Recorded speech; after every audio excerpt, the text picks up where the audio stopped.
अस्सलाम वालेकुम। हम प्रीवियस लेक्चर के अंदर डिस्कस कर रहे थे सिक्योरिटी मार्केट इंडेक्स किस तरीके से बनते हैं, इसका पर्पस क्या है, इसके बेनिफिट क्या है और हमारे पास क्या तीन डिफरेंट कैटेगरीज है जो हमें इंडेक्स फॉर्मेशन में मदद करती है। प्राइस वेटेड इंडेक्स है, इक्वल वेटेड इंडेक्स है और हमने मार्केट कैपिटलाइजेशन वेटेड इंडेक्स पढ़ लिया था, ठीक है ना। और अब हम चलते हैं क्वेश्चंस करने की कोशिश करते हैं, ठीक है। अगर आपको कोई वहाँ पे कंफ्यूजन भी थी, कोई मसले की बात नहीं है, क्योंकि जब आप न्यूमेरिकल सॉल्व करेंगे तो बहुत सारी चीज़ें क्या हो जाती हैं, क्लियर हो जाती हैं, ठीक है।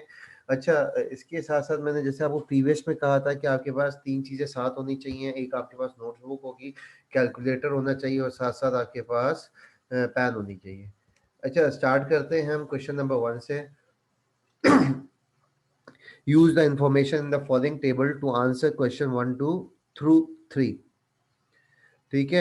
अब हमारे पास दिया हुआ है तीन स्टॉक्स दिए हैं, स्टॉक ए दिया है, स्टॉक बी दिया है, स्टॉक सी दिया हुआ है। स्टॉक ए की प्राइस है $22, फिर बी की है 40 और सी की है 34। और जो नंबर ऑफ शेयर आउटस्टैंडिंग है वो है हमारे पास 1500 हैं, 10,000 हैं बी के और 3,000 हैं एज ऑफ December 31st, ठीक है ना। ये शेयर प्राइस कितनी हो गई, 22 से बढ़ के कितनी हो गई, 28 हो गई। $40 वाले शेयर की प्राइस हो गई $50 हो गई और 34 वाले की प्राइस हो गई 30 हो गई। शेयर आउटस्टैंडिंग वही थे 1500, 10,000 और 3,000। अब इन्होंने पहले पार्ट में ये बोलते हैं, फर्स्ट क्वेश्चन नंबर में बोलते हैं calculate the 1 year return on the price weighted index of these three stocks, ठीक है ना। हमें क्या निकालना है, प्राइस वेटेड इंडेक्स की मदद से हमें रिटर्न निकालना है। यस, सबसे पहले मैंने आपको सिखाया है कि हमें क्या करते हैं, प्राइस वेटेड के अंदर हमें सिंपल क्या चीज़ें करनी है। मैं ये वर्किंग यहाँ पे दिखाता रहूँगा तो क्या होती जाएगी, चीज़ें आपको क्लियर हो जाएंगी, ठीक है। मैंने सबसे पहले क्या कर ली, शेयर प्राइजेस उठा ली, ठीक है, कंट्रोल, ठीक है ना। ये मैंने उठा दी कब की, 1 जनवरी की, और ये मैंने कब की उठा दी, 31 दिसंबर की, ठीक है ना। अच्छा, ये मैं लिख देता हूँ ताकि शेयर प्राइस ये कब की है, 1 जनवरी की हो गई, 1 जनवरी की है, ठीक है ना। और ये हमारे पास कब की है, एक 31 दिसंबर की है, ठीक है। अब देखें, अब हमें हमें हमें क्या करना है, प्राइस वेटेड की मदद से इंडेक्स का क्या करना है, रिटर्न निकालना है। तो इसमें कोई मुश्किल नहीं है, अभी हम सीख के आए क्या है, सारी प्राइजेस को हमें क्या करना है, ऐड करना है और फिर हम इसको डिवाइड कर देंगे, ठीक है। अगर मैं ऐड करूं 22 प्लस 40 प्लस 34 तो हमारे पास आंसर आ जाएगा $96 आ गया। $96 को किससे डिवाइड कर देंगे, 3 से डिवाइड कर देंगे तो हमारे पास क्या आंसर आ जाएगा, हम देख लेते हैं। 96 को हमें डिवाइड करना है, 96 को हम डिवाइड कर देंगे 3 से, तो हमारे पास आंसर आ जाएगा 32 आ गया, ठीक है ना। हमारे पास इंडेक्स कितने का आ गया, 32 का आ गया। इसी तरीके से मैं देखता हूँ 31 दिसंबर को मेरे पास क्या था, सारी शेयर की प्राइसेस का टोटल क्या 108 आ गई, ये भी 3 है, ठीक है। और मेरे पास क्या है, इसका मैंने देख लिया, रिटर्न कितना, इंडेक्स की वैल्यू क्या आ रही है 108, 108 डिवाइडेड बाय 3 तो 36 हो गया, ठीक है। अब मुझे निकालना था, रिटर्न निकालना था, तो रिटर्न के लिए मैं क्या करूंगा, रिटर्न निकालने के लिए मैंने क्या किया, 32 को मैंने क्या कर दिया, 32 डिवाइडेड बाय अपना जो है करंट है, सॉरी करंट है, करंट मेरे पास कितना है 36 है, ठीक है। इसको किससे डिवाइड कर दूंगा, 32 से डिवाइड कर दूंगा, ठीक है। ठीक है, 32 से मैंने डिवाइड कर दिया, ठीक है। और फिर जो भी आंसर आएगा उसमें से -1 कर दूंगा, तो कितना आ गया, 12.5% आ गया, ठीक है। डेसिमल है, अब मुझे इसको परसेंटेज में करना है, क्या मैं ये लिख सकता हूँ, इंडेक्स का return, index return, index return, ठीक है ना। कितना आ गया, इंडेक्स का रिटर्न कितना आ गया हमारे पास, 12.5% आ गया, ठीक है। 12.5, क्योंकि डेसिमल हमें पता है, अगर आपको रिटर्न चाहिए मल्टीप्लाई बाई क्या कर दें, 100 कर दें, ठीक है। तो मैं इस पे क्या कर सकता हूँ इजीली, इस पे मैंने क्या कर दिया, परसेंटेज पे लग इम्प्लाई कर दिया, तो 2 डेसिमल तक ले जाता हूँ तो मेरे पास क्या आ गया, 12.5 आ गया। तो 1 साल का अगर मैं प्राइस वेटेड से निकालूं तो मेरे पास क्या आ गया, 12.5 आ गया, ठीक है। ये सर समझ में आ गया, ठीक है ना। इसमें कोई भी ऐसी चीज मुश्किल नहीं है। हम प्राइस वेटेड में क्या करते हैं, सारी प्राइजेस को क्या कर देते हैं, प्लस कर देते हैं और फिर इसको जितने कम स्टॉक्स हैं उससे क्या कर देंगे, डिवाइड कर देंगे, ठीक है। अब आ जाते हैं calculate the 1 year return on an equal weighted index of these 3 stocks. अब बोलते हैं कि भाई अगर आपका इंडेक्स जो फॉर्म हो रहा था वो इक्वल वेटेड पे होता है तो बताओ 1 साल का इंडेक्स का रिटर्न क्या है। ठीक है, वो निकाल लेते हैं। ठीक है, इसमें मसला ही नहीं है। ठीक है, मैं यही डेटा को लेता हूँ और मैंने ये क्या कर दिया, यहाँ पे प्लग इन कर दिया। ठीक है, मेरे पास सारी चीजें आ गई। अब मुझे क्या निकालना है, इक्वल वेटेड के अंदर हम क्या करते हैं, हमें प्राइस से ताल्लुक नहीं होता है, हम देखते हैं कि ओवरऑल रिटर्न कितना हुआ है स्टॉक टू स्टॉक का है। ठीक है ना, अब मुझे रिटर्न निकालना है। ठीक है मैं क्या कर सकता हूँ, इसको क्या करूँगा, 28 को मैं डिवाइड करूँगा अपना 22 से। ठीक है ना, फिर मैं क्या कर दूंगा फिर मैं क्या कर दूंगा, -1 कर दूंगा। ठीक है ना, ओके, मैंने क्या कर दिया, 28 को डिवाइड कर दिया 22 से, और मैंने मैंने कर दिया डिवाइड कर दिया 28 को 22 से, और फिर -1 कर दिया, तो मेरे पास क्या आ गया 0.27। ठीक है, और अगर मैं इसको परसेंटेज में कर लूँ तो इसी तरीके से मैं क्या करूँगा, सब पे लगा लूँगा और आखिर में क्या कर दूंगा, उसको इसमें कन्वर्ट कर दूंगा। डेसिमल है तो मुझे पता है 27.27 का रिटर्न है। इसी तरीके से मैंने क्या किया, 50 को डिवाइड किया 40 से, और मैंने क्या कर दिया -1। ठीक है, कर दिया तो मेरे पास आ गया। ठीक है, 50। ठीक है, तो आपके पास कैलकुलेटर है, मैं एक्सेल में फॉर्मूले लगा रहा हूँ। ठीक है ना, तो 25% आ गया। ठीक है, अब इसी तरीके से मैं इसका देख लूंगा 30 डिवाइडेड बाय 34, तो मेरे पास क्या आ गया, नेगेटिव रिटर्न आ गया। अगर अब मुझे ये सारे परसेंटेज में ले आता हूँ, डेसिमल को किस में कन्वर्ट कर देता हूँ, परसेंटेज में कर देता हूँ, और 2 डिजिट तक ले जाता हूँ। ठीक है ना, इसी तरीके से इसको भी कर लेता हूँ और इसको भी कर लेता हूँ। ठीक है ना, तो सबको किस में दिया है, परसेंटेज में लिया है, और 2 डेसिमल तक ले जाता हूँ। ठीक है, तो मेरे पास ये आ गया, मैंने ये देख लिया स्टॉक ए पे ईयर ऑन ईयर कितना रिटर्न हुआ 27.27, स्टॉक बी पे कितना रिटर्न हुआ है 25%, और स्टॉक सी पे कितना हुआ है। ठीक है, ये रिटर्न हुआ है। ठीक है, तो अब मैं क्या करूंगा, इसकी मदद से क्या करूंगा, अपना रिटर्न निकाल लूंगा, और वो रिटर्न निकालने के लिए मेरे पास क्या होगा, मैं लगा दूंगा इन सब का सम है। ठीक है, सम को किया मैंने इससे। ठीक है, इन सब का सम है, और इसको मैंने क्या कर दिया 3 से डिवाइड कर दिया, तो मेरे पास क्या आ गया 13.5 का रिटर्न आ गया। ठीक है, कितना रिटर्न आ गया हमारे पास, 13.5 का आ गया। और अब परसेंटेज में चाहिए था तो मैंने इसको परसेंटेज में दिखा दिया, और मैंने इसको क्या कर दिया 2 डेसिमल तक ले गया। ठीक है ना, तो मेरे पास जो रिटर्न आया इंडेक्स का, वो कितना आ गया 13.5 आ गया। सर ये किस तरीके से क्या है भाई, देखो मैंने सबके इंडिविजुअल स्टॉक ए का देखा ईयर ऑन ईयर क्या रिटर्न है, स्टॉक बी का इंडिविजुअल का देखा ईयर ऑन ईयर क्या रिटर्न है, और स्टॉक सी के ईयर ऑन ईयर का देखा क्या रिटर्न है, और फिर जो रिटर्न आया सबको प्लस किया, डिवाइडेड बाय 3 कर दिया, तो मेरे पास टोटल इंडेक्स का रिटर्न कितना आ गया, इंडेक्स का रिटर्न कितना आ गया, इंडेक्स रिटर्न इंडेक्स का रिटर्न कितना आ गया 13.5 आ गया। ठीक है ना, कंट्रोल, तो मेरे पास इंडेक्स का रिटर्न आ गया। ये किस मेथड से क्या था, इक्वल वेटेड से क्या था।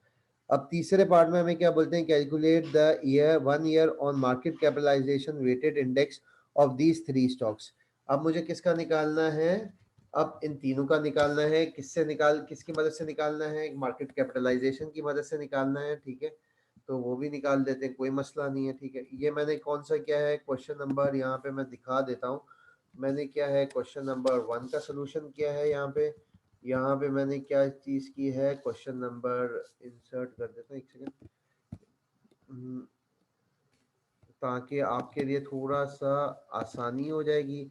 इसको मैं शेडेड कर देता हूँ ताकि पता चल जाएगा ये आंसर है। ठीक है ना, यहाँ पे मैंने क्वेश्चन नंबर 1 सॉल्व किया है। ठीक है, यहाँ पे मैंने क्वेश्चन नंबर 2 सॉल्व किया है। ठीक है, अब मैं इसी तरीके से क्वेश्चन नंबर 3 सॉल्व करता हूँ। ठीक है ना, क्वेश्चन नंबर 3 मुझे सॉल्व करना है। ठीक है, मैंने सारा डेटा क्या कर लिया, ये मैंने ले लिया स्टॉक ए की, मैंने इसको सेलेक्ट कर लिया, मेरे पास ये था,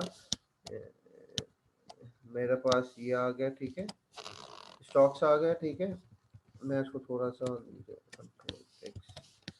तो ये आगे स्टॉक AMB आ गए, ठीक है। इनका मेरे पास क्या आ जाता है, नंबर ऑफ शेयर आउटस्टैंडिंग ले लेता हूँ, ठीक है। नंबर ऑफ शेयर आउटस्टैंडिंग, ठीक है। तो मेरे पास नंबर ऑफ शेयर आउटस्टैंडिंग इसके ले लेता हूँ, ठीक है। शेयर आउटस्टैंडिंग दोनों के सेम थे, 1 दिसंबर पे भी वही है और 31 दिसंबर पे, 1 जनवरी पे भी वही है और 31 दिसंबर पे भी क्या है, वही है, ठीक है। फिर मेरे पास ले लेता हूँ, एक सेकंड इसको रैप टेक्स्ट कर देता हूँ, ठीक है। तो थोड़ा सा ये है कि एक्सेल में ये सारी चीज़ें करनी पड़ती हैं ताकि आपको अच्छे तरीके से चीज़ें क्लियर हो जाए, ठीक है। तो ये हो गया, नंबर ऑफ शेयर आउटस्टैंडिंग आ गए। अब मुझे क्या लेनी है यहाँ पे, शेयर प्राइस ले लूँगा। शेयर प्राइस कब की, 1 जनवरी की ले लेता हूँ, ठीक है ना। 1 जनवरी को शेयर प्राइस मेरे पास क्या थी, ये थी 22, 40 और 34 थी, ये मैंने ले ली, ठीक है। अब शेयर प्राइस 31 दिसंबर को मेरे पास क्या थी, ठीक है, कंट्रोल सी मैंने वो ले ली, यहाँ पे कंट्रोल वी, ये हो गई मेरे पास शेयर प्राइस आ गई, ठीक है। शेयर प्राइस आ गई F2, ठीक है। तो मेरे पास शेयर प्राइस आ गई अपना 31 दिसंबर की, दिसंबर 31 पे मेरे पास ये आ गई, ठीक है। तो अब मेरे पास डेटा आ गया है। अब मुझे निकालना है मार्केट कैपिटलाइजेशन की मदद से। सबसे पहले मैं निकालता हूँ मार्केट कैपिटलाइजेशन ऑन 1 जन, ठीक है। तो देख लेते हैं, इसमें कोई मसला नहीं है, ठीक है। ये किस तरीके से होगी वो भी हम चेक कर लेते हैं, ठीक है। ठीक है, अब हमें क्या करना है, देखें जो भी करंट प्राइस है 1 जन की, इसको नंबर ऑफ शेयर आउटस्टैंडिंग से मल्टीप्लाई बाय कर लेते हैं, तो हमारे पास क्या आ जाती है, मार्केट कैपिटलाइजेशन आ जाती है, ठीक है। तो 22 को मल्टीप्लाई बाय करें अपना उससे, तो आपके पास आ जाएगी, उसकी शेयर प्राइस से करें तो वो आपके पास आ जाएगी मार्केट कैपिटलाइजेशन आ जाएगी, ठीक है। इसी तरीके से आपको क्या करनी है, स्टॉक बी की नंबर ऑफ शेयर आउटस्टैंडिंग को उसकी शेयर प्राइस से मल्टीप्लाई करना है, और इसी तरीके से आपको स्टॉक सी की शेयर प्राइस से उसके नंबर ऑफ शेयर आउटस्टैंडिंग। तो ये आपके पास क्या आ गई, 1 जनवरी की क्या आ गई, मार्केट कैपिटलाइजेशन आ गई। अब इसी तरीके से मार्केट कैपिटलाइजेशन निकाल लेते हैं 31 दिसंबर की, ठीक है। दिसंबर 31 की निकाल लेते हैं, ठीक है, ठीक है। वो देख लेते हैं, फॉर्मूला वैसे ही रहेगा, जो मेरे पास शेयर प्राइस है 31 दिसंबर की, उसको मैं मल्टीप्लाई बाय कर दूंगा नंबर ऑफ शेयर आउटस्टैंडिंग से, तो मेरे पास आ गई है इसी तरीके से, ठीक है। तो मैंने मार्केट कैपिटलाइजेशन निकाल ली अपना, 1 जनवरी की निकाल ली और 31 दिसंबर की निकाल ली। अब देखता हूँ कि भाई मेरा रिटर्न कितना है, ठीक है। रिटर्न निकालने के लिए अब हमें पता है, कोई मुश्किल नहीं है, मेरे पास क्या है, फॉर्मूला है, ठीक है। जो भी मार्केट कैपिटलाइजेशन का टोटल कर लेता हूँ, इज इक्वल्स टू सम, ठीक है। फॉर्मूला लगा दिया एक्सेल में, वरना आप सिंपल क्या कर सकते हैं, कैलकुलेटर की मदद से टोटल कर लें। तो 5,35,000 आ रही है 1 जन की मार्केट कैपिटलाइजेशन, ठीक है। और 31 दिसंबर की आ रही है 6,32,000। देखो आपकी क्या हो रही है, वैल्यू इंक्रीज हो रही है, इसीलिए इसका नाम क्या होता है, मार्केट कैपिटलाइजेशन है। शेयर को आपने मल्टीप्लाई बाय किया नंबर ऑफ शेयर आउटस्टैंडिंग से, ठीक है ना। शेयर प्राइस को किससे मल्टीप्लाई बाय किया, नंबर ऑफ शेयर आउटस्टैंडिंग से। इसको क्या बोलते हैं, मार्केट कैपिटलाइजेशन। मार्केट कैपिटलाइजेशन क्या कर रहा है, उस इंडिविजुअल स्टॉक की आपको क्या कर रहा है, वैल्यू बता रहा है। इसीलिए इसको दूसरे लफ्जों में इसको क्या बोला जाता है, वैल्यू वेटेड भी कहा जाता है, ठीक है ना। कुछ किताबों में मार्केट कैपिटलाइजेशन को क्या बोला जाता है, वैल्यू वेटेड भी कहा जाता है। अब रिटर्न देख लेते हैं, रिटर्न निकालने में कोई मसला नहीं है। मैं क्या करूंगा, 6,32,000 को डिवाइड कर दूंगा, ठीक है ना। 6,32,000 को मैंने डिवाइड कर दिया 5,35,000 से, ठीक है। और फिर मैं क्या करूंगा, -1 कर दूंगा, ठीक है। तो मेरे पास क्या आ जाएगा, रिटर्न आ जाएगा इसका। तो कितना आ गया, 18.13 आ गया, 0.1813 है। और मैं अगर इसको परसेंटेज में लाना है तो मल्टीप्लाई बाय क्या करूंगा, 100 करूंगा। तो मैंने यहाँ पे क्या कर दिया, परसेंटेज में दिया है और इसको 2 डेसिमल तक ले जाऊंगा ताकि एक्यूरेट आ जाए। 18.13 आ गया, ठीक है। तो आप देखें मेथड चेंज हो रहा है, तो आपके पास क्या हो रहा है, इंडेक्स का रिटर्न भी क्या हो रहा है, चेंज हो रहा है, ठीक है। अगर आप प्राइस इंडेक्स वेटेड इंडेक्स में जाए तो रिटर्न कितना आ रहा है, 12.5। अगर इंडेक्स आपका बनता है इक्वल वेटेड तो रिटर्न आ रहा है 13.5।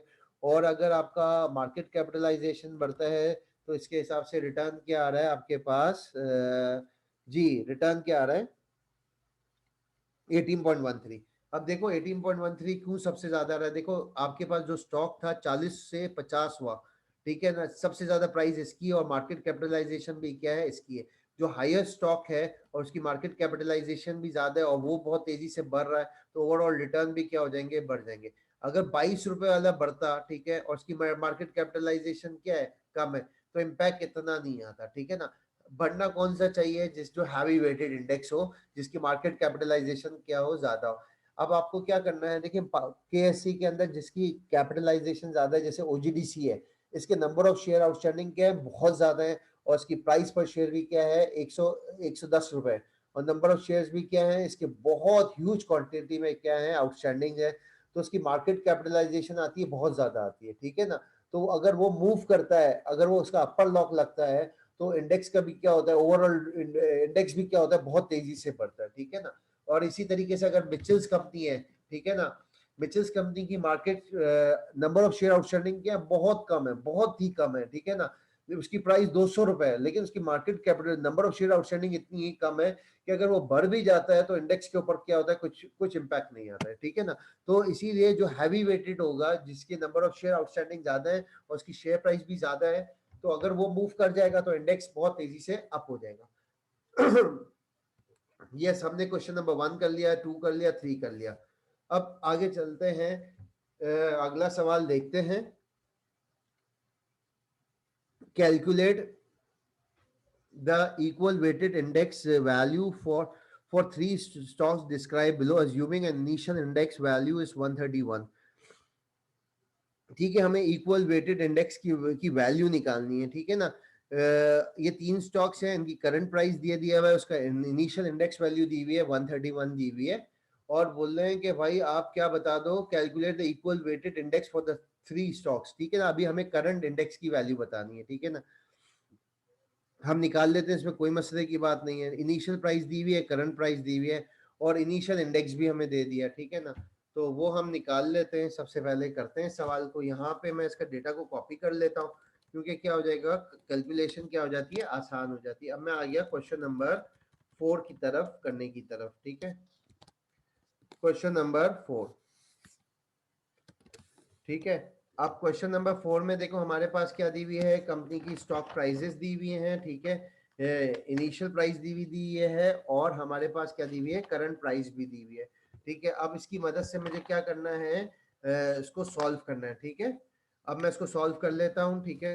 कौन सा, आप देखें, अब पहले ये देखना है कि भाई इंडेक्स की किस पे बन रहा है, क्या प्राइस वेट पे बन रहा है, इक्वल वेट पे बन रहा है, या मार्केट कैपिटलाइजेशन वेटेड इंडेक्स है। प्राइस में क्या होता है, हम सिंपल प्राइजेस को क्या कर देते हैं, ऐड कर देते हैं, जबकि इक्वल वेटेड में हम प्राइस को नहीं देखते, हम क्या देखते हैं कि ओवरऑल रिटर्न क्या आ रहा है, स्टॉक ए का ओवरऑल रिटर्न क्या है, स्टॉक बी का क्या है, स्टॉक सी। फिर जब रिटर्न आ जाते हैं तो फिर हम इसको क्या कर देते हैं, एवरेज काउंट कर लेते हैं। और जब मार्केट कैपिटलाइजेशन में क्या होता है, नंबर ऑफ शेयर्स की कंसिडरेशन होती है। हमें इस सवाल में क्या बोला है भाई, इक्वल वेटेड है, तो मैं सबसे पहले रिटर्न निकाल लूंगा। रिटर्न निकालने के लिए इस स्टॉक को क्या करूंगा, 15 डिवाइडेड बाय 12, ठीक है, -1, तो ये आ गया 25, ठीक है। अच्छा, मैं एक काम ये भी करता हूँ, मैं डायरेक्ट इस पे क्या कर देता हूँ, मल्टीप्लाई बाय 100 भी कर देता हूँ, ताकि क्या हो जाए हमारे पास क्या आ जाए, आंसर आ जाए परसेंटेज में, हमें बार बार क्लिक करने की जरूरत ना पड़े, ठीक है ना। क्योंकि मल्टीप्लाई बाय मैं क्या कर दूंगा, 100 कर देता हूँ, तो आंसर आ जाएगा 25। अच्छा, 25% फिर भी नहीं आ रहा, ठीक है ना, परसेंटेज साइन नहीं आ रही है, तो हमें तो उसी को करना पड़ेगा, ठीक है ना। तो 0.25 आ गया, मैंने यहाँ पे क्या कर दी, परसेंटेज की साइन लगा दी, ठीक है। Control C. इसी तरीके से मैं देखता हूँ इसका क्या रिटर्न बना, इसका रिटर्न बनता है 48। करंट प्राइस कितनी हो गई है, 48 हो गई है, पहले कितनी थी, 52 थी, ठीक है, ठीक है। तो ये आ गया 8% आ गया। अब इसी तरीके से मैं यही फॉर्मूला कॉपी कर लिया, और यहाँ पे कर दिया, ठीक है ना। अब मैंने इसको किया F2, तो मेरे पास कितनी आ गई 45 डिवाइडेड बाय 38 -1, तो 18 आ गया, ठीक है ना। मुझे 2 डेसिमल तक ले जाता हूँ ताकि एक्यूरेसी आ जाए डेटा की, ठीक है। इसी तरीके से इसकी भी 2 डेसिमल तक ले जाता हूँ तो एक्यूरेसी आ गई। इक्वल वेट आ गया। अब मुझे क्या करना है, तीनों का मुझे रिटर्न पता चल गया कि भाई ईयर ऑन ईयर क्या रिटर्न है, ठीक है ना। अब मुझे क्या करना है, इन सबको प्लस कर लूंगा, ठीक है। और मैंने क्या करना है बता दें, तो कितना आ गया 36% आ गया, ठीक है। आ गया। अब मैं इसको क्या करूंगा, डिवाइडेड बाय 3 कर दूंगा, ठीक है ना। तो क्या आ गया 12% आ गया। अब मैं इसको 2 डेसिमल तक ले जाऊंगा तो एक्यूरेसी आ जाएगा, ठीक है। तो मेरे पास ओवरऑल रिटर्न आ गया 11.91। क्लियर है। लेकिन सर सवाल में तो कुछ और बोला जा रहा है। सवाल में तो हमें हमें तो रिटर्न की बात नहीं की जा रही है। सवाल में तो बोल रहे हैं भाई इंडेक्स की वैल्यू बताओ, इंडेक्स का रिटर्न नहीं बताना। बोला पहले बेस ईयर पे इनिशियल इंडेक्स की वैल्यू कितनी थी, 131 थी। हमने क्या कर लिया, रिटर्न निकाल लिया इंडेक्स का। इंडेक्स का रिटर्न कितना आ गया साल का, अगर मैं साल के बाद में बना रहा हूँ या महीने का बना रहा हूँ कोई मसले की बात नहीं है। तो ये रिटर्न कितना आ गया 11.91 का आ गया। लेकिन मुझे क्या बताना है, मुझे क्या बताना है, इंडेक्स की वैल्यू बतानी है। तो उसमें क्या मसले की बात है, क्लास 8 की मैथ्स लगा दो, उसमें आपको इशू इशू क्या होना चाहिए। 131 पहले था, अब कितने से बढ़ गया, उन 11.91% से बढ़ गया। तो मैं क्या करूंगा 1 प्लस, या मैं डायरेक्ट इसको मल्टीप्लाई बाय कर लो 1.1191 से मल्टीप्लाई बाय कर लो तो तुम्हारे पास आंसर आ जाएगा, ठीक है ना। ठीक है, इज इक्वल्स टू, यहाँ पे तुम मल्टीप्लाई बाय का दिखा दो तो इंडेक्स आ गया 146.60 आ गया भाई। ओवरऑल क्या हुआ 11 11.91 क्या हो गया 131 पहले तक 11.91% क्या हो गया मजीद बढ़ गया, ठीक है ना। तो मैंने क्या किया, सिंपल क्लास 8 की मैथ्स लगाई, ठीक है ना। मैंने क्या किया, इसको इस तरीके से कर लिया। सर ये समझ में नहीं आया, तुम्हें समझ में नहीं आया कोई मसला नहीं है, ठीक है। तुम क्या करो, 11.91 का मतलब क्या है सर, इसका मतलब है 0.0.11991 आ रहा है, ठीक है ना। तो कितना बनता है 15.61 बनता है। ये तुम्हारा इजाफा हो गया। इजाफा किसमें हुआ, जो तुम्हारे पास प्रिंसिपल था, जो तुम्हारे पास इनिशियल बेस ईयर था वो कितना था, वो 131 में इजाफा कर दो उसके अंदर तो वही आंसर आ जाएगा। सर अब समझ में आ गया, ठीक है ना। तो हम क्या करते हैं, जो 1 इसलिए ऐड यहाँ पे कर लेते हैं क्योंकि 131 तो रहना है ना आगे, इसके ऊपर 11.91 हुआ ना, तो इसीलिए मैं 1.199 लिख देता हूँ, ठीक है ना। तो इंडेक्स आ गया 146 है। अगर आप इसको यहाँ पे छोड़ के खत्म कर देते 11.91, तो ये सवाल की रिक्वायरमेंट नहीं थी। सवाल की रिक्वायरमेंट क्या थी कि एक इंडेक्स इनिशियली बना, उसकी वैल्यू कितनी थी 131 थी। बताओ अगर स्टॉक की प्राइसेस ये हो जाती हैं साल के आखिर में या करंट ईयर पे, आप आपका इंडेक्स की वैल्यू क्या होगी वो भी निकाल लिया, ठीक है ना। तो एक जब मुझे रिटर्न पता चल गया, प्रीवियस का मुझे वैल्यू इंडेक्स की पता है, तो उसमें मसला ही नहीं था, उसमें परसेंटेज लगा दो आ जाएगा आंसर, ठीक है। उम्मीद करता हूँ कि चीजें क्लियर हो रही होंगी, ठीक है। अब आगे चलते हैं क्वेश्चन नंबर 5 की तरफ। Given the information for the three stocks presented in the following, calculate the price weighted index return for the 1 month. अब हमें यहाँ पे क्या यूज करना है, प्राइस वेटेड इंडेक्स है, ठीक है। अब आप बोलोगे सर अब आप हमारे लिए अब ये सवालात मुश्किल नहीं है, अब हम खुद करेंगे, शाबाश। तो आपके पास नोटबुक होगी, डेटा सामने लिखा हुआ है, शाबाश आप ट्राई करें, मैं भी करता हूँ और देखें कि आंसर्स आपके क्या होते हैं, मैच होते हैं। सर हमें पता है कि प्राइस वेटेड में क्या करना है, तीनों की प्राइजेस दी हुई हैं सर, इसको प्लस कर दो और फिर उसको डिवाइडेड बाय कर दो 3 से, इसमें कोई मसले की बात ही नहीं है। तो सम आ गया 90 आ गया, 3 से मैंने क्या करना है डिवाइड करना है, तो मेरे पास आंसर क्या आ जाएगा 90 डिवाइडेड बाय 3, तो मेरे पास आ जाएगा सर 30 आ जाएगा, ठीक है ना। तो इंडेक्स पहले कितना था 30 था, प्राइस वेटेड का इंडेक्स कितना था 30 था। अब कितना हो गया देख लेते हैं सर, 20 प्लस 15 प्लस 40 करो तो आंसर 75 आता है। 75 को सर डिवाइड कर दो अब 3 से, तो आंसर क्या आ जाएगा 25 आ जाएगा, ठीक है। तो मेरे पास क्या आ गया 25 आ गया, ठीक है। लेकिन सवाल में क्या आपको इंडेक्स वैल्यू पूछी है या इंडेक्स रिटर्न पूछा है।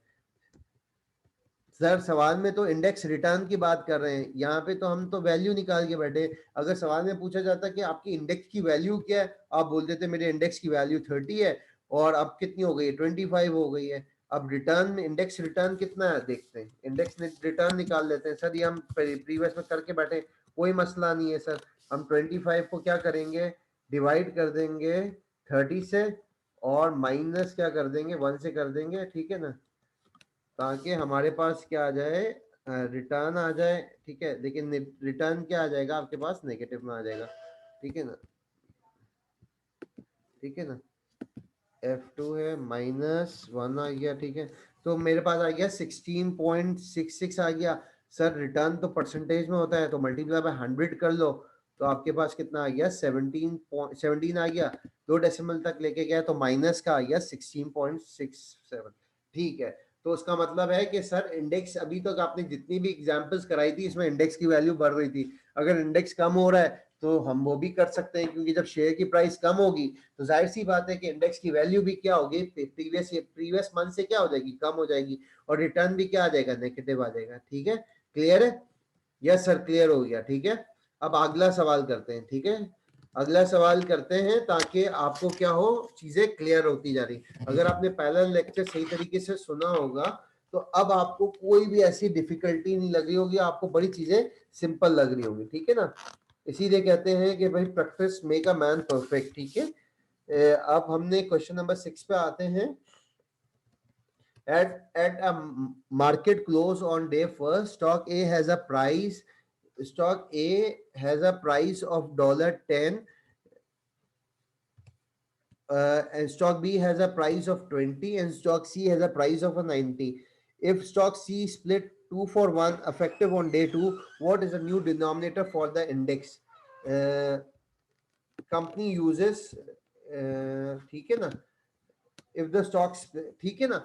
अब ये कह रहे हैं कि भाई एक कंपनी थी कि जिसकी स्टॉक की प्राइस क्या थी, 10 थी, दूसरे स्टॉक की प्राइस क्या थी, 20 थी, स्टॉक सी की प्राइस क्या थी, 90 थी, ठीक है ना। इफ सी ने क्या किया, स्टॉक स्प्लिट किया, दो के एक के सामने कितने दे दिए, 2 दे दिए, ठीक है ना। अब बोलते हैं क्या न्यू डिनोमिनेटर क्या होगा, ठीक है ना। न्यू डिनोमिनेटर हम निकाल लेते हैं, ठीक है। और हमें क्या निकालना है, also calculate the price weighted index, price weighted index value कर लें, ठीक है ना। ये हमें निकालना है, ठीक है। कंपनी यहाँ पे स्टॉक एक्सचेंज कौन सा मेथड यूज कर रहा है, प्राइस वेटेड इंडेक्स यूज कर रहा है, ठीक है ना। अभी निकाल लेते हैं, डे 1 पे हम निकाल लेते हैं, ठीक है ना। डे 1 पे हमारे पास क्या स्टॉक्स हैं, स्टॉक ए है, ठीक है ना, स्टॉक बी है और स्टॉक सी है, ठीक है, ठीक है ना। मैंने ये लिख दिया, स्टॉक ए स्टॉक बी है, और इनिशियल प्राइस दी हुई है और करंट प्राइस दी हुई है, ठीक है। मैंने ये दे दी, कंट्रोल सी कर लिया इसको। देखिए मेरी लाइफ आसान है, मैं इजीली कंट्रोल कॉपी पेस्ट कर सकता हूँ, ठीक है ना। स्टॉक ए की प्राइस क्या है सर, $10 है, मैंने यहाँ पे $10 लिख दी। स्टॉक बी की प्राइस कितनी है सर, $20 है, वो मैंने लिख दी। स्टॉक सी की प्राइस क्या है, $90 है, वो मैंने लिख दी, ठीक है ना। तो मेरे पास आ गई। अब मुझे पता है कि भाई मुझे क्या निकालना है, प्राइस वेटेड से निकालना है, वो मैंने निकाल लिया। तो सर आपने सिखाया था कि इन तीनों को क्या करो, सबसे पहले सम अप कर लो। 90 प्लस 10 प्लस 120 तो हमारे पास आ जाता है 120 आ गया। ये तो समझ में आ गया। 3 कंपनियां डिवाइडेड बाय कर दिया हमने 3 से, ठीक है ना, ठीक है ना। तो हमारे पास एक सेकंड में डॉलर साइन हटा देता हूँ, देखें कहीं कहीं हमें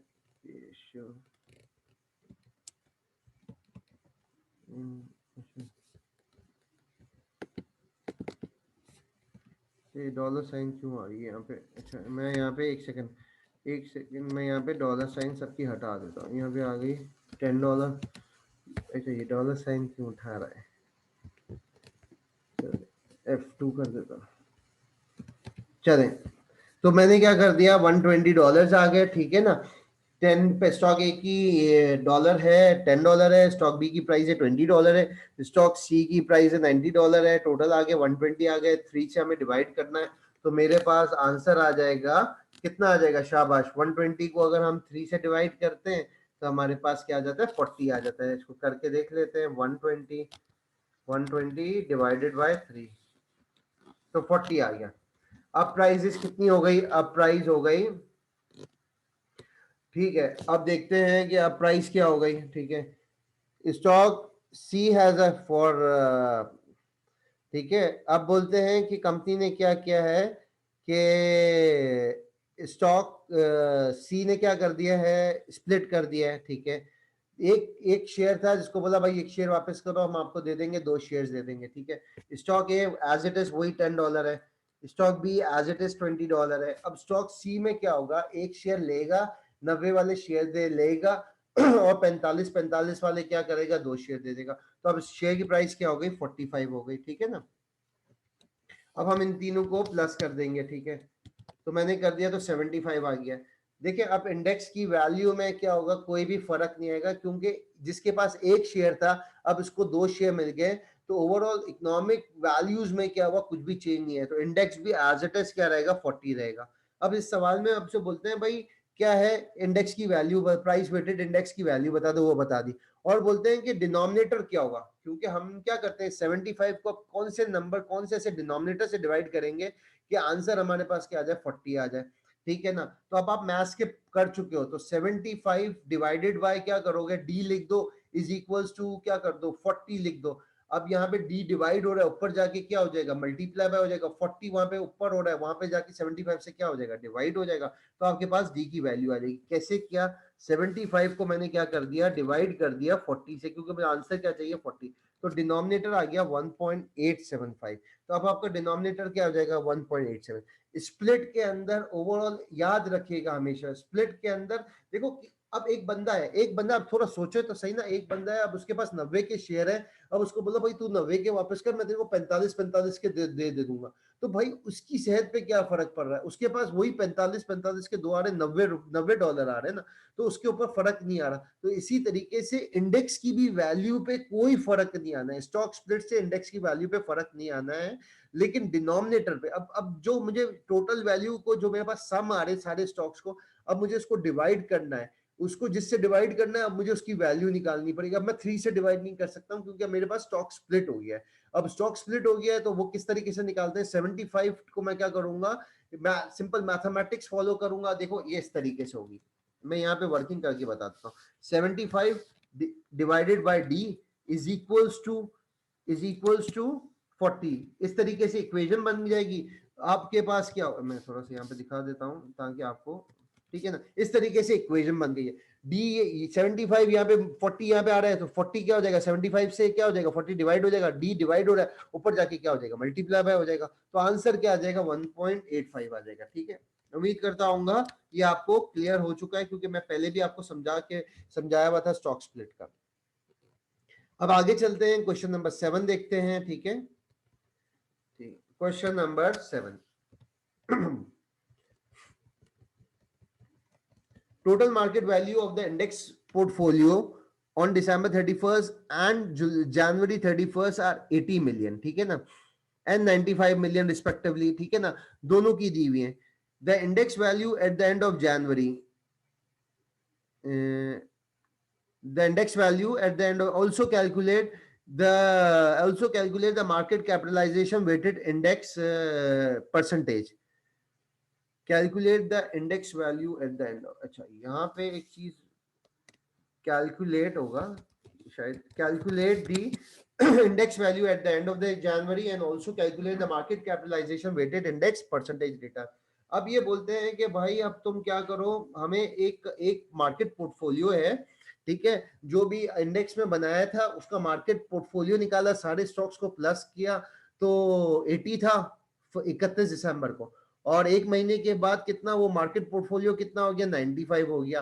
तो बताओ रिटर्न कितना है, तो सर इसमें मसला क्या है, आप 95 को डिवाइड करो 80 से, -1 कर दो, मल्टीप्लाई बाय 100 कर दो, तो आपके पास रिटर्न पता चल जाएगा। रिटर्न निकाल लेता हूं, उसमें क्या मसले की बात है।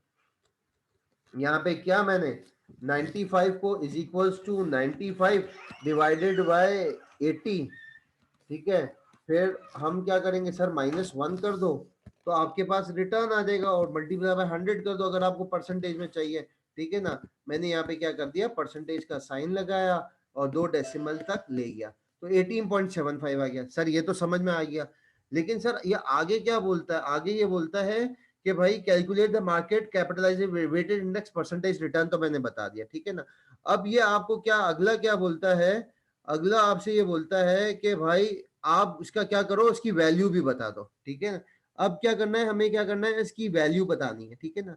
अब वैल्यू किस तरीके से निकाली जाती है, इसके लिए हमारे पास फॉर्मूला होता है, जो भी करंट वैल्यू है, करंट मार्केट कैपिटलाइजेशन की वैल्यू है वो कितनी है, 95 है। इसको हमें डिवाइड करना है किससे, 80 से करना है, ठीक है। किससे करना है, 80 से करना है, ठीक है सर। पहले भी हम यही करते थे, रिटर्न के लिए भी हम क्या करते थे, 95 जो भी करंट वैल्यू थी, मार्केट कैपिटलाइजेशन थी, इसको क्या कर देते थे, प्रीवियस जो भी वैल्यू थी या बेस वैल्यू थी या इनिशियल वैल्यू थी, उससे क्या करते थे, डिवाइड कर देते थे। और रिटर्न के लिए हम क्या करते थे, -1 करते थे। अब वैल्यू निकालने के लिए क्या कर दूंगा मैं, मल्टीप्लाई बाय क्या कर दूंगा, 100 कर दूंगा। जो भी आंसर आएगा उसको मल्टीप्लाई बाय क्या कर दूंगा, 100 कर दूंगा। तो मेरे पास क्या आ जाएगा, इंडेक्स की वैल्यू आ जाएगी। तो सर अब हमें एक चीज समझ में आई, अगर मुझे इंडेक्स की वैल्यू निकालनी होगी तो मैं क्या करूंगा, जो भी करंट मार्केट कैपिटलाइजेशन होगी उसको डिवाइड करूंगा जो भी बेस से। अब उसको किससे मल्टीप्लाई बाय कर दूंगा, मैं इससे मल्टीप्लाई बाय कर दूंगा 100 से, ठीक है। मैं यहाँ पे इसको रहने देता हूं ताकि आपको समझ में आ जाए, ठीक है ना। या मैं फॉर्मूला लिख देता हूं, मार्केट कैपिटलाइजेशन वैल्यू कैसे निकालती है, मार्केट कैपिटलाइजेशन वेटेड वैल्यू निकालनी है, वेटेड इंडेक्स वैल्यू निकालनी है। तो हमें क्या करना है सर, हमें तो कोई मसला नहीं है, current market value, current market capitalisation value, current market capitalisation value, value of stocks, ठीक है, ठीक है। उसको हमें क्या कर देना है सर, उसको हम क्या करेंगे, डिवाइड कर देंगे, ठीक है। डिवाइड कर देंगे किससे, initial market capitalisation value of stock से, ठीक है। और मल्टीप्लाई बाय क्या कर दूंगा, मल्टीप्लाई बाय किससे कर देंगे, 100 से कर देंगे। तो आपके पास क्या आ जाएगी, इंडेक्स की वैल्यू में आ जाएगा। तो देखो मैंने यही तो किया है, मैंने क्या किया, अगर आप देखें 95 क्या थी, सवाल में गिवन है करंट कैपिटलाइजेशन की वैल्यू थी। ये सर कैसे आई, जो भी आपके पास शेयर्स होंगे उसको नंबर ऑफ शेयर से आउटस्टैंडिंग से मल्टीप्लाई बाय कर दिया, सबको प्लस कर दिया, तो आपके पास करंट मार्केट वैल्यू आ गई। सर 80 क्या चीज है भाई, जो इनिशियल थी पहले वाली थी उसकी मार्केट कैपिटलाइजेशन, मल्टीप्लाई बाय 100 इसलिए क्या ताकि मुझे इंडेक्स की वैल्यू पता चल जाए। तो मुझे इंडेक्स रिटर्न में भी पता चल गया, मुझे इंडेक्स किस में भी पता चल गया, वैल्यू में भी पता चल गया। तो सवाल के अंदर आपको दोनों पूछा था, कैलकुलेट द इंडेक्स वैल्यू भी बोला था और मार्केट कैपिटलाइजेशन भी वेट बोला। देखो और ये बताया 31 दिसंबर को मार्केट कैपिटलाइजेशन कितनी है, 80 है, और 31 जनवरी को भी कितनी है, 95 है, ठीक है ना। तो ये हमने निकाल दिया।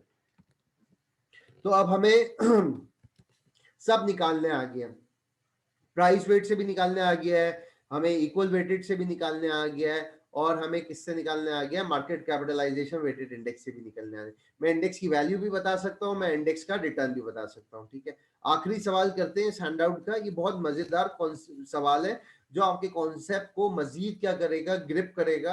अगर कहीं पे भी आपकी कोई कंफ्यूजन है तो इंशाल्लाह इस सवाल को सॉल्व करेंगे तो कंफ्यूजन दूर हो जाएगी। Calculate the value of 3 different stocks indexes for the common stock listed below for the time period July 15 to July 20, ठीक है ना। हमें बोलते हैं भाई क्या करना है, 3 स्टॉक्स दिए हुए, हॉलैंड दिया हुआ है, मैनरॉड दिया हुआ है और बार्टन दिया हुआ है, ठीक है। नंबर ऑफ शेयर आउटस्टैंडिंग 60, 20, 90 दिए हुए, ठीक है। तो हमें इसकी प्राइजेस भी दी हुई है 30, 25, 60, 65, 45, 80 और 85 दी हुई है, ठीक है ना। और हमें क्या दिया हुआ है, हमसे क्या बोल रहा है भाई, सबसे पहले क्या बता दो, if the three stock index is the price weighted, what is the value on July 1, ठीक है। हमसे वैल्यू पूछी गई है, ठीक है। इसी तरीके से अब बोला अगर इक्वल वेटेड होगा तो इंडेक्स की वैल्यू क्या होगी, और इसी तरीके से हमें पूछा है कि अगर हमारे पास वैल्यू वेट होगा, सर वैल्यू वेट क्या होता है, अभी तो बताया था वैल्यू वेट क्या होता है, शाबाश। इक्वल वेट मार्केट कैपिटलाइजेशन को हम का दूसरा नाम क्या होता है, वैल्यू वेट होता है, ठीक है। मार्केट कैपिटलाइजेशन में हम क्या कर रहे हैं, स्टॉक्स की ओवरऑल वैल्यू निकाल रहे होते हैं। और आखिरी पार्ट जो सबसे मजेदार पार्ट है इसका, explain why they differ in calculation, ठीक है ना। हमने इस पे काफी डिटेल में बात की है, लेकिन जब हम हमारे पास सवाल का डेटा सामने होगा ना, तो और अच्छे तरीके से हम समझा सकते हैं, ठीक है। यस, सबसे पहले मैं क्या करूंगा, डेटा बनाऊंगा। और प्राइस वेटेड इंडेक्स तो सर अब तो प्राइस में तो मसला ही नहीं है ना, प्राइस तो सर अभी हाथों हाथ निकाल लूंगा, इसमें तो बड़ा सिंपल सा है, बड़ा कोई चीज है ही नहीं, ठीक है ना। शेयर प्राइस हमारे पास दी हुई है जुलाई की, ये भी कॉपी पेस्ट कर ली सर।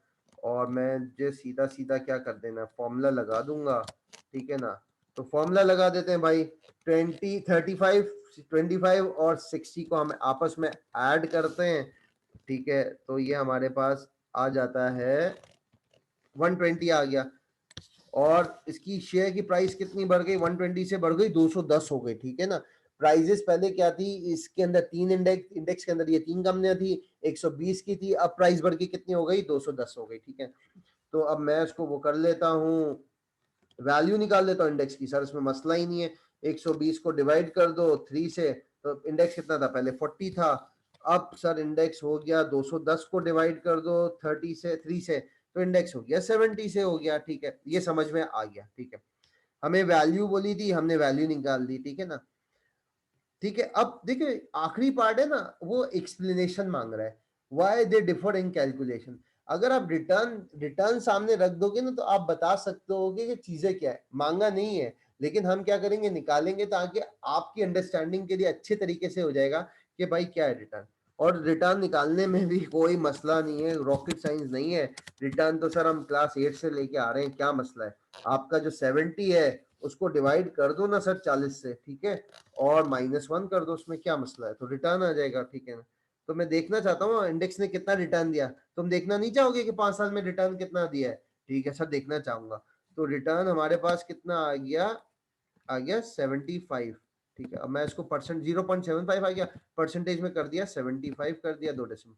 तो गुज़िश्ता 5 सालों में इस अगर ये इंडेक्स बनता है 3 स्टॉक से, तो रिटर्न कितना है, 75%, अच्छा रिटर्न है, ठीक है ना, 3 सालों का, ठीक है।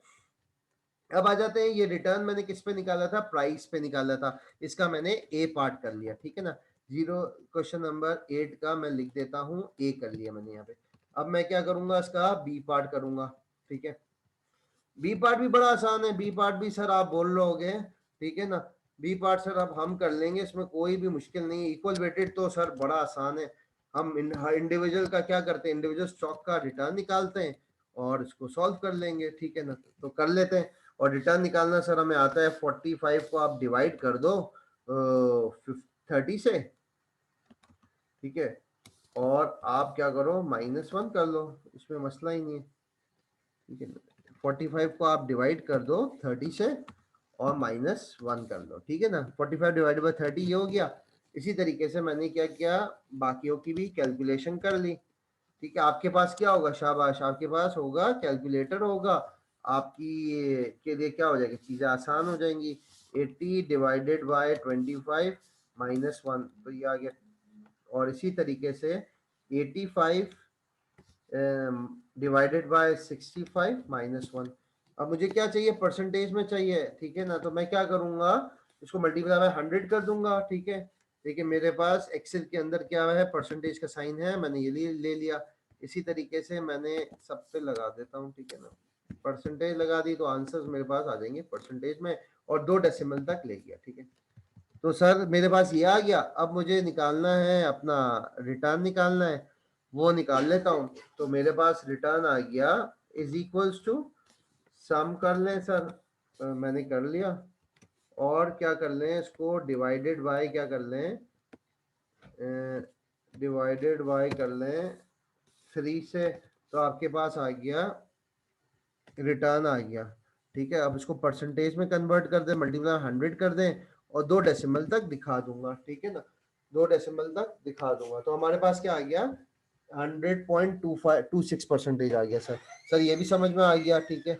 आप अगला हमें करना है किसका, मार्केट कैपिटलाइजेशन का करना है, ठीक है सर, वो भी कर लेते हैं, उसमें भी कोई मसला नहीं है, ठीक है। तो हम निकाल लेते हैं मार्केट कैपिटलाइजेशन, निकाल लेते हैं इसकी, मार्केट कैपिटलाइजेशन की मदद से रिटर्न निकाल लेते हैं। ठीक है, अब हमारे पास क्या दिया हुआ है, ये सारी चीजें दी हुई हैं, कंट्रोल सी दिया हुआ है। ठीक है ना, वो हम निकाल लेते हैं यहाँ पे। ठीक है, तो पता चल जाएगा हमें। ठीक है, तो नंबर ऑफ शेयर आउटस्टैंडिंग भी दिए हुए हैं। तो सर मार्केट कैपिटलाइजेशन निकाल लेता हूँ, यहाँ पे मार्केट कैपिटलाइजेशन निकाल लेता हूँ जुलाई फर्स्ट 2015 की निकाल लेता हूँ। ठीक है, और इसी तरीके से मैं मार्केट कैपिटलाइजेशन निकाल लूँगा 2020 की निकाल देते हैं सर। ठीक है ना, तो मार्केट कैपिटलाइजेशन आ जाएगी हमारे पास 2000, इसकी आ गई। ठीक है, F2 कर दिया है, 2020 का। ठीक है ना, अब मार्केट कैपिटलाइजेशन सर निकालना कोई मसला ही नहीं है। आप क्या करो, 30 को मल्टीप्लाई बाय कर दो, 30 को मल्टीप्लाई बाय कर दो, मैं फॉर्मूला लगा देता हूँ। ठीक है ना, 30 को आप मल्टीप्लाई बाय कर दो 60 से, तो आपके पास आंसर आ जाएगा। ठीक है ना, मार्केट कैपिटलाइजेशन आ गई, इसी तरीके से इसकी भी निकाल ली, इसी तरीके से इसकी निकाल ली, इसी तरीके से मैंने क्या किया, कंट्रोल सी कंट्रोल वी। अच्छा, अब इसमें क्या करेंगे, अब इस पे भी फॉर्मूला लगा देते हैं। ठीक है ना, इस पे हम क्या करेंगे, पी, अच्छा मैं ये सबको मिटा देता हूँ। ठीक है ना, इस पे मैं फॉर्मूला लगा देता हूँ। ठीक है, इज इक्वल्स टू, अब मैं 45 को किससे मल्टीप्लाई बाय करूंगा सर, जो नंबर ऑफ शेयर आउटस्टैंडिंग है वो कितने हैं, 60 हैं, शाबाश। तो 2.7 मिलियन आ गई। इसी तरीके से मैंने ये निकाल ली, इसी तरीके से ये निकाल ली। अब मैं क्या करूंगा सर, इनका सबका सम कर लीजिएगा। ठीक है, तो आपके पास आ जाएगी, इसमें भी कोई मसला नहीं है, सबका मैंने सम कर लिया। ठीक है ना, तो ये आ गई, इसी तरीके से मैंने ये निकाल ली। ठीक है, तो मेरे पास दोनों की मार्केट कैपिटलाइजेशन आ गया।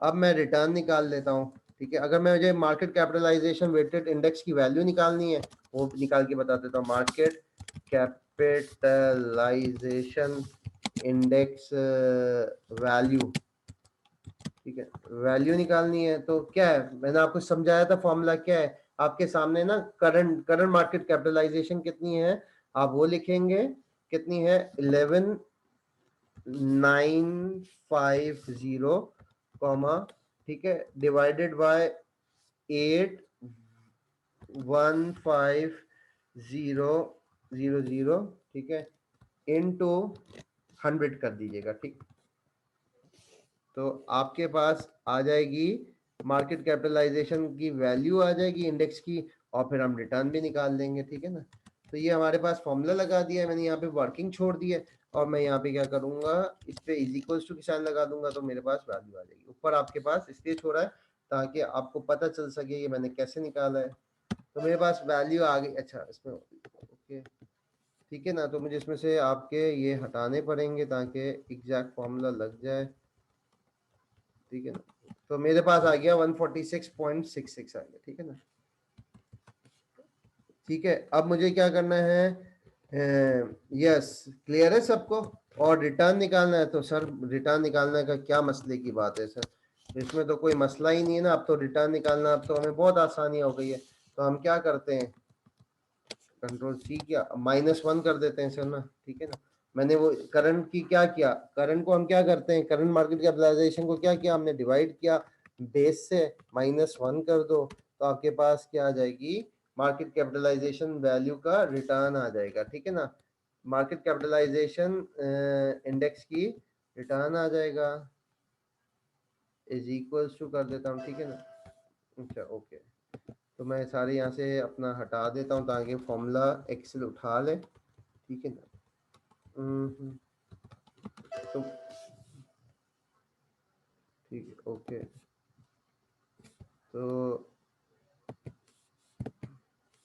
तो मैंने यहाँ पे कर दिया कंट्रोल। ठीक है ना, आपके पास तो कैलकुलेटर होगा तो आपके लिए और ज़्यादा आसान है। ठीक है ना, तो मेरे पास ये आ गया 46.66 आ गया, मुझे परसेंटेज में चाहिए, मल्टीप्लाई बाय 100 किया, 2 डेसिमल तक ले गया। ठीक है ना, तो मार्केट कैपिटलाइजेशन इंडेक्स वैल्यू आ गई। ठीक है, ठीक है ना। आगे मैं वेटेड भी लिख देता हूँ ताकि आपको कंफ्यूजन ना हो। वेटेड इंडेक्स वैल्यू आ गई। अब मैंने यहाँ पे market capitalisation weighted index return आ गया, ठीक है ना। तो मैंने दोनों निकाल लिया, ठीक है ना। तो मेरे पास रिटर्न भी आ गया और उसकी वैल्यू भी आ गई, ठीक है ना, ठीक है ना। तो अब हमने ये सारे काम कर लिए, ठीक है ना। ये तो हो गया हमारा ये पार्ट ए बी सी, ठीक है ना। ये ए बी सी, अब आप इतने एक्सपर्ट हो गए हो कि अब आप बोलोगे यार इस सर तो हम पहली चीजें सीख गए। असल चीज देखें जो इसमें थी, explain why they are differ in calculation. इनकी कैलकुलेशन क्यों डिफर करती है, असल चीज क्या है वो है, ठीक है ना। अगर मैं डेटा को थोड़ा सा सामने बना लूंगा ना, तो क्या हो जाएगा कि आपको समझाने में क्या हो जाएगा, आसान हो जाएगा, ठीक है ना। मैं यहाँ पे एक डेटा की वर्किंग करके बता देता हूँ, ठीक है ना। तो देखिए अब सबसे ज्यादा रिटर्न किसका आ रहा है, ठीक है। क्वेश्चन नंबर 8 में प्राइस वेटेड आ रहा है 75 आ रहा है, और फिर हमारे पास इक्वल इक्वल वेटेड कितना आ रहा है, इंडेक्स आ रहा है 100% आ रहा है, और मार्केट कैपिटलाइजेशन से कितना आ रहा है 46 आ रहा है। सबसे ज्यादा इक्वल वेट से आ रहा है, ठीक है ना। तो हम देखते हैं इक्वल वेट से क्यों ज्यादा आ रहा है। क्या सबसे छोटा वाला स्टॉक ज्यादा बढ़ा है या बड़ा स्टॉक बढ़ा है। देखो आप देखो 25 वाला स्टॉक क्या हो गया, 80 हो गया है, तो ये 220% बढ़ गया। तो जाहिर सी बात है जब आप एवरेज करोगे तो ओवरऑल आंसर क्या आएगा, ज्यादा आएगा, ठीक है ना। छोटा स्टॉक, अब 2 रुपए की चीज 4 रुपए हो जाए तो रिटर्न कितना हो गया, 100 रुपीज, 100% हो गया ना। और 100 रुपए पे 2 रुपए बढ़े तो आप बोलोगे क्या बढ़ा भाई, 2% बढ़ा। लेकिन 2 रुपए पे 2 रुपए बढ़ जाए, एक स्टॉक है उसकी वैल्यू 2 रुपए और वो 2 रुपए बढ़ गया, तो 100 के रिटर्न कितना हो गया सर, 100% रिटर्न हो गया ना। और एक 100 रुपए का स्टॉक है वो 2 रुपए बढ़ा तो रिटर्न कितना हो गया, 2% हो गया। तो देखिए इक्वल वेटेड में क्या होता है कि अगर छोटा स्टॉक बढ़ जाता है तो उसमें अगर आपने सेम अमाउंट की इन्वेस्टमेंट की है तो ओवरऑल रिटर्न क्या हो जाएगा, ज्यादा जाएगा। देखो आपके सामने ही है ना, ये 25 वाला 80 पे बढ़ा, छोटा स्टॉक सबसे ज्यादा बढ़ गया, ठीक है ना। तो ओवरऑल रिटर्न भी क्या हो गया, इसीलिए इक्वल वेटेड का रिटर्न क्या आता है, ज्यादा आता है, ठीक है। प्राइस वेटेड में हमने क्या किया है, रिटर्न्स को नहीं किया, ओवरऑल प्राइस को कंसिडर किया है। मार्केट कैपिटलाइजेशन का रिटर्न क्यों कम है, देखो सबसे ज्यादा कैपिटलाइजेशन किसकी थी, 90,000 शेयर थे, इसकी प्राइस भी ज्यादा थी। लेकिन क्या हुआ, ये सिर्फ कितना बढ़ा है, ये बढ़ा है 20 रुपए बढ़ा है, 65 से कितना हुआ है, 85 हुआ है। जो सबसे ज्यादा बढ़ा है वो 25 वाला कितना हुआ है, 80 हुआ है। तो ये कितने डॉलर बढ़ गया सर, ये बढ़ गया तकरीबन $55 बढ़ गया। लेकिन इसकी मार्केट कैपिटलाइजेशन क्या थी, 20 थी। अगर इसकी मार्केट कैपिटलाइजेशन 90 होती तो ये क्या कर देता, ये इंडेक्स आउट परफॉर्म कर देता, सबसे ज्यादा रिटर्न क्या हो जाता, इसका आ जाता, ठीक है ना। तो ये चीज हमें थोड़ी सी देखनी है कि भाई मार्केट कैपिटलाइजेशन अगर जिसकी वैल्यू कम है, जिसकी मार्केट कैपिटलाइजेशन कम है और वो ज्यादा बढ़ जाता है तो ओवरऑल इंडेक्स इतना तेजी से नहीं बढ़ेगा, ठीक है। तो ये हमने कैलकुलेट आपको वर्किंग में समझा देनी है कि भाई इक्वल वेटेड इसलिए बढ़ा था क्योंकि एक जो छोटा स्मॉल स्टॉक था वो 220% बढ़ गया, तो ओवरऑल इक्वल वेटेड का क्या हो गया, इंडेक्स का क्या हो गया, रिटर्न क्या हो गया, ज्यादा आ गया। प्राइस वेटेड के अंदर हम सिर्फ प्राइजेस देख रहे होते हैं, मार्केट कैपिटलाइजेशन में जिसकी मार्केट कैपिटलाइजेशन कम थी वो बढ़ गया, जिसकी ज्यादा थी वो नहीं बढ़ा था। तो इस वजह से ना इंडेक्स पे इतना ज्यादा इंपैक्ट नहीं है, ठीक है ना। तो ये एक आपकी एक आपको उसको डिस्क्राइब करना है, डिफाइन करना है, जो चीज हमने समझी हुई है, ठीक है। तो ये हमने टॉपिक यहाँ पे कंप्लीट कर लिया है। अच्छा सर अब मुझे एक चीज अब मैं सर पाकिस्तान स्टॉक एक्सचेंज का, केएससी का मैं सर इंडेक्स बना सकता हूँ, हाँ बना सकते हो, उसमें क्या मसला है। केएससी 100 इंडेक्स की कंपनी ले लो, कौन कौन सी है वो आपको केएससी स्टॉक से पता चल जाएगी, ठीक है। उसकी प्राइस भी आपको पता चल गई। अब इसके नंबर ऑफ शेयर आउटस्टैंडिंग है वो भी आपको क्या होगी, ब्रोकेज हाउस की वेबसाइट देख लो, वहां से मिल जाएगा, या इंडिविजुअल कंपनीज की बैलेंस शीट में लिखा हुआ होता है वो देख लो, या आप केएससी स्टॉक्स पे देख लो जहाँ पे बहुत सारे डेटा अवेलेबल होता है, वो पता चल गया। जो करंट प्राइस है उसके नंबर ऑफ शेयर आउटस्टैंडिंग से मल्टीप्लाई कर लो तो वो उस दिन का आ जाएगा। अगले दिन की जो प्राइस होती है वो उसकी जो प्राइस आई उसकी नंबर ऑफ शेयर आउटस्टैंडिंग से कर लो। तो सर क्या इतना आसान है, हाँ भाई इतना आसान है, ठीक है ना। तो अब आप दुनिया भर के इंडेक्स पे, डाउ जोन्स प्राइस वेटेड है, इसी तरीके से हमारे पास केएससी वो है अपना, मार्केट कैपिटलाइजेशन है। दुनिया भर की जो स्टॉक्स एक्सचेंजेस हैं वो मार्केट कैपिटलाइजेशन पे काम करती हैं, क्योंकि क्या होती है मार्केट कैपिटलाइजेशन क्या करती है, अच्छे तरीके से हमें क्या कर रही होती है, रिजल्ट्स दे रही होती है, ठीक है। अच्छा देखिए हमने ये पार्ट अभी जो इंडेक्स थे वो हमने अभी देखे थे, इक्विटी के देखे थे। क्या सर किसी और के भी इंडेक्स बन सकते हैं, हाँ बिल्कुल सही आप समझ रहे हैं और बिल्कुल सही आपके जहन में ये सवाल उठ रहा है कि भाई हाँ इंडेक्स तो बहुत सारी चीजों के बना सकते हैं, क्योंकि जब हम फाइनेंशियल मार्केट्स पढ़ते हैं या हम फाइनेंशियल मार्केट्स देखते हैं या मैं कॉर्पोरेट फाइनेंस देखते हैं या हम पोर्टफोलियो देखते हैं या मैं कोई फाइनेंस मैनेजर हूँ अपनी कंपनी का, तो मुझे पता है कि मेरे पास बहुत सारे एवेन्यूज अवेलेबल है। मेरे पास इक्विटी मार्केट भी है, मेरे पास रियल एस्टेट में भी इन्वेस्टमेंट कर सकता हूँ, मैं तो फिक्स इनकम में भी कर सकता हूँ, मैं तो कमोडिटीज में भी कर सकता हूँ। तो सर आपने तो अभी सिर्फ इक्विटी मार्केट इंडेक्स के बारे में बताया, अगर सर मैं कमोडिटी के अंदर इन्वेस्ट करता हूं तो क्या सर कमोडिटी का भी इंडेक्स होता है? मैंने तो नहीं सुना, मैंने तो सर आज तक पाकिस्तान स्टॉक एक्सचेंज का कराची स्टॉक एक्सचेंज 100 इंडेक्स सुना था। भाई देखो सुना इसलिए आपने ज्यादा है क्योंकि खबरों में क्या कहा जाता है कि ऐसी इतनी बढ़ गई। हमारे पास पाकिस्तान मर्केंटाइल एक्सचेंज है, उसका भी कमोडिटी इंडेक्स है, ठीक है ना। आप जाके देखो तो आपको पता चल जाएगा। उसमें क्या होता है, वॉल्यूम कम है, ज्यादा इतनी ज्यादा डेवलप नहीं जितनी हमारी इक्विटी मार्केट डेवलप है, तो इसीलिए नहीं है। इसमें हमारे पास मेटल है, उसमें हमारे पास एग्रीकल्चर है, पता नहीं उसके अंदर हमारे पास ऑयल है, गोल्ड है, सिल्वर है, प्लैटिनियम है, क्रूड ऑयल है, ठीक है ना, बहुत सारी है, कॉटन है, व्हीट है, सबके हमारे पास क्या हो सकते हैं, इंडेक्स बन सकते हैं। इंडेक्स बनाना अब कोई मुश्किल काम नहीं है। अच्छा सर फिक्स इनकम के भी बन सकते हैं। सर फिक्स इनकम में हमारे पास अगर मैं किसी कंपनी के बॉन्ड्स खरीदूं, जैसे एंग्रो के बॉन्ड्स खरीद लूं, वापडा के बॉन्ड्स खरीद लूं, या मैं सर ट्रेजरी बिल में इन्वेस्टमेंट कर दूं, फिक्स इनकम जहां पे मैंने पैसा लगाया 10 लाख रुपए और मुझे वहां पे फिक्स इनकम मिलती हो, क्या उसका भी इंडेक्स बनता है? हाँ उसका भी, शाबाश बेटा, उसका भी इंडेक्स बनता है, उसके भी इंडेक्सेस होते हैं। लेकिन देखो वो उसका इंडेक्स और ये वाले इंडेक्स में सिर्फ ये फर्क है कि इक्विटी मार्केट बहुत ही लिक्विड मार्केट होती है, ठीक है ना।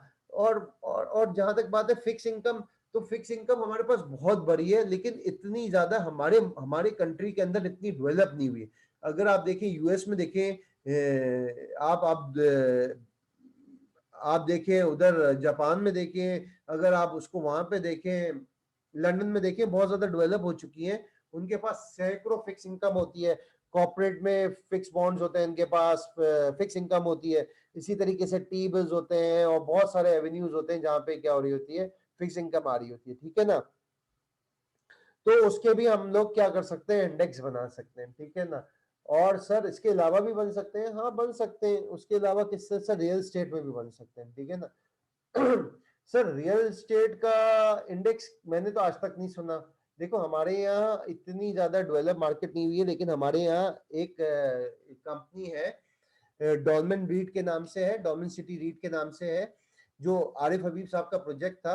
इन्होंने क्या किया था, डॉलमेन आपने देखा होगा, उन्होंने क्या किया है, लोगों से पैसा लिया, आईपीओ लिया और सारी दुकानें उन्होंने क्या कर दी है, रेंट पे दे दी है। इनका रेंट आता है और रेंटल इनकम क्या होती है, जिसने ये रीट खरीदे, रियल स्टेट इन्वेस्टमेंट ट्रस्ट के नाम से होता है, जो उन्होंने इस कंपनी के शेयर्स खरीदे हैं, इनको क्या मिलती है साल के आखिर में, जो उन्होंने या क्वार्टर के एंड पे या हाफ ईयर एंड पे अगर कंपनी डिक्लेयर करती है, तो जितनी उन्होंने जो लोगों के पैसे थे वो उन्होंने रियल स्टेट में लगाए, अब उससे जो इनकम आती है वो देते हैं।